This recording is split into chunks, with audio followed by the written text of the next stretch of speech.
El transport i la distribució de l'energia elèctrica. Bé, ja hem vist en vídeos anteriors com produïm aquesta energia elèctrica, tant a partir de les fonts renovables com a partir de les fonts no renovables. Però com la distribuirem des de les centrals fins als llocs de consum? En els llocs de consum el que ens interessa és que arribi potència. Quan engeguem, per exemple, el radiador, volem que l'energia elèctrica que ens arribi se transformi en energia tèrmica. Què voldrem amb un radiador? Voldrem que proporcioni molta calor i en poc de temps. Si proporciona molta calor en poc de temps, direm que té molta potència. La potència és la relació de l'energia respecte del temps i la mesurem en temes anteriors, en tecnologia, hem vist en circuits elèctrics que la mesurem en volts per la intensitat. Anem a recordar això. Què era la potència? Amb un símil hidràulic. Aquí tenim una nòria i volem que tingui molta potència. L'aigua que cau és la intensitat i l'altura a la que cau és el voltatge. Si augmentem el cabal d'aigua, la intensitat, el número d'electrons, si ho traslladem a l'electricitat, què passarà? Doncs que augmentarà la potència. També podem fer que augmenti la potència no només augmentant el cabal d'aigua, la intensitat, sinó que també augmentant l'altura, el potencial. Què ens interessarà per a transportar l'energia elèctrica? Tindrem molta potència. Fins aquí hem arribat. Però com ho farem per a que arribi molta potència? Tenim molt de voltatge i molta intensitat? O què ens interessa? Tenir molta intensitat i poc de voltatge? Anem a veure-ho. El problema principal que hi ha en el transport de l'energia elèctrica és l'efecte Joule.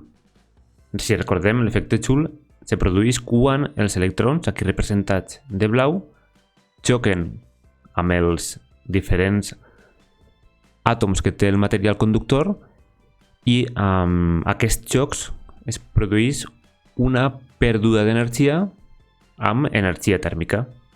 Llavors, quan transportem l'energia, no ens interessa perdre energia. Com ho solucionarem? Intentant que la intensitat que circule en la xarxa elèctrica sigui la menor possible. Aquesta intensitat així ha de ser la menor possible.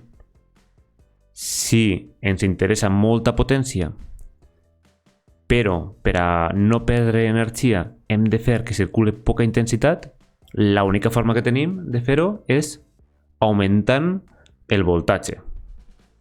Augmentant el voltatge i disminuint la intensitat. Per augmentar el voltatge disposem d'aquests aparells. Són uns transformadors.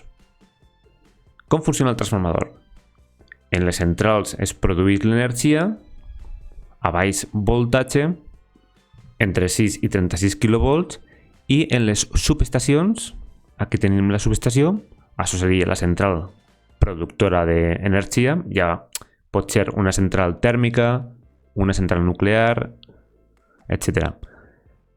Després, aquesta energia que es produeix a baix voltatge passarà a la subestació amb transformadors, vindrà per ací, entrarà l'energia en corrent altern, i després explicarem per què corrent altern, i pujarà el voltatge. Tenim dos espires, una amb molt poquetes voltes i una amb moltes voltes. El funcionament del transformador és simple. Si entra un corrent altern amb aquesta espira, que té poques voltes, per inducció magnètica, el corrent passarà per aquestes espires, l'augmentarà molt el voltatge i disminuirà la intensitat. Aquesta intensitat per corrent alterna serà transportat per la xarxa elèctrica fins a arribar a l'altra subestació. Diem que l'energia és transportada a alta tensió quan aquestes subestacions, els transformadors, han elevat la tensió de 6 o 36 kV a entre 220 i 400 kV. Quan arribaran al punt de consum, necessitarem una altra subestació que funcionarà a l'inrevés. L'alt voltatge passarà per aquestes espires, moltes espires, i per inducció magnètica, doncs, baixarà la tensió i augmentarà la intensitat per arribar a un voltatge entre 6 i 66 kV. Mitja tensió. Després la distribuirem als llocs de consum i a les nostres vivendes tenim o ens arriba una energia elèctrica a un voltatge de 230 volts. Per què utilitzem corrent alterna i no contínua?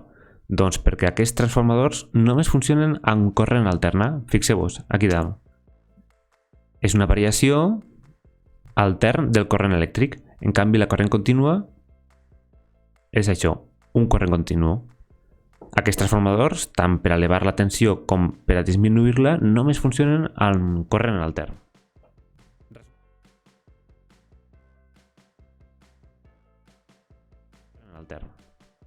Resumint, volem que als punts de consum arribi molta potència en poc de temps, ja que quan engeguem el calefactor volem que calfi ràpid i en poc de temps. Per aconseguir-ho i no perdre energia per l'efecte Joule, per aconseguir que tinguem molta potència i no perdre energia per l'efecte Joule, el que farem serà elevar molt el voltatge i disminuir la intensitat. Per a elevar el voltatge utilitzem transformadors que només funcionen amb corrent alterna i per a disminuir-lo en els punts de consum tornem a utilitzar un transformador a la inversa. I us preguntareu, i per què fem això? Per què no utilitzem la corrent directament si el que volem és molta potència? Per què no utilitzem en els nostres hogars la corrent directament a alta tensió, a molt alta tensió? Doncs la resposta és perquè seria molt perillós per a la salut, per a la vida, i a més els aparells que utilitzem en la vida quotidiana, en la cuina, etc., no estan preparats per a tan alta tensió. Amb tot aquest procés, el que aconseguim és tindre potència als nostres hogars, però disminuint al màxim l'energia per pèrdues de calor amb l'efecte Joule.